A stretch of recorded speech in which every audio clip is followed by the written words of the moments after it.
Tagui Minari, Tagui Lumiuri, Jamazone, Jundriade, and Itadaku. A chamber, Yasavia, that of Shisa Shita. Tidia Hore chamber, that of Shisa.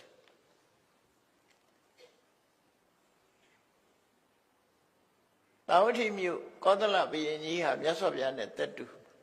Kodala be in ye net that of Shiseve, Korma Piana, that Shiseve. No.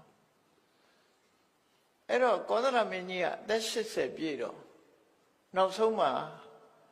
Yasavia the Rendonet, Taguin, the yet name ye fit it. Bida Lupa Sure, Nigo Yoa, Yasavia, shall need. A Yaude chamber. Kodra Minia, Peabe Masido, Chilaito. So than like that, Bida Lupa Yaune, so take my way to net.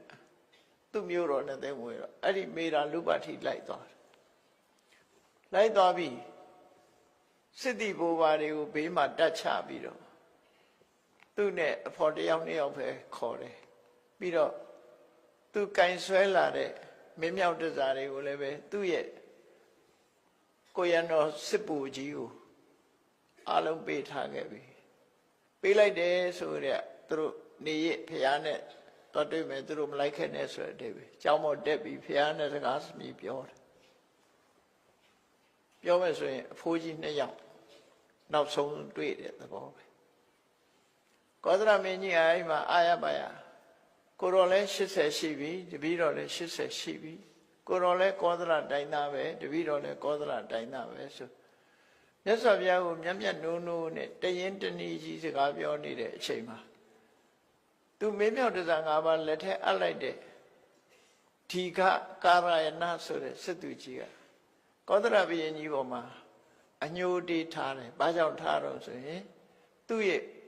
ဦးချီတော်တဲ့ဗန္ဓုလစစ်သူကြီးကိုကောသရမင်းကြီးကအကြောင်းမဲ့အေးအေးယူတပ်ဖြတ်ပြလိုက်တာမကျေနပ်ဘူး။မကျေနပ်လို့ဒီဟာတော့အခွင့်ကောင်းမယ်ဆိုပြီးတော့ကောသရမင်းကြီးရဲ့သားမင်းသားအိရှိမင်းသားဝိတ္တုပကိုမင်းမြောက်တစား5ပါးတွေပေးမင်းမြောက်ပြီးတော့ကောသရမင်းကြီးကိုမြင်းတစည်းနဲ့အမျိုးသမီးတယောက်ခြံထားခဲ့ပြီးတော့တိုက်ရုပ်ပြီးနေပြီးတော့ပြန်သွားတယ်တိုင်းပြည်ပြန်သွားတယ်ကောသရမင်းကြီးတယောက်တည်းခြံပစ်ခဲ့တာ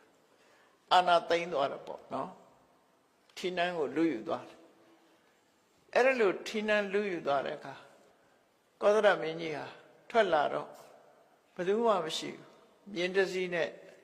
ပြုစုမဲ့အမျိုးသမီးတယောက်ပဲရှိတယ်ဆိုဘယ်သွားကုန်လဲဆိုအဲ့ကြတော့အာနာသိမ်းသွားပြီ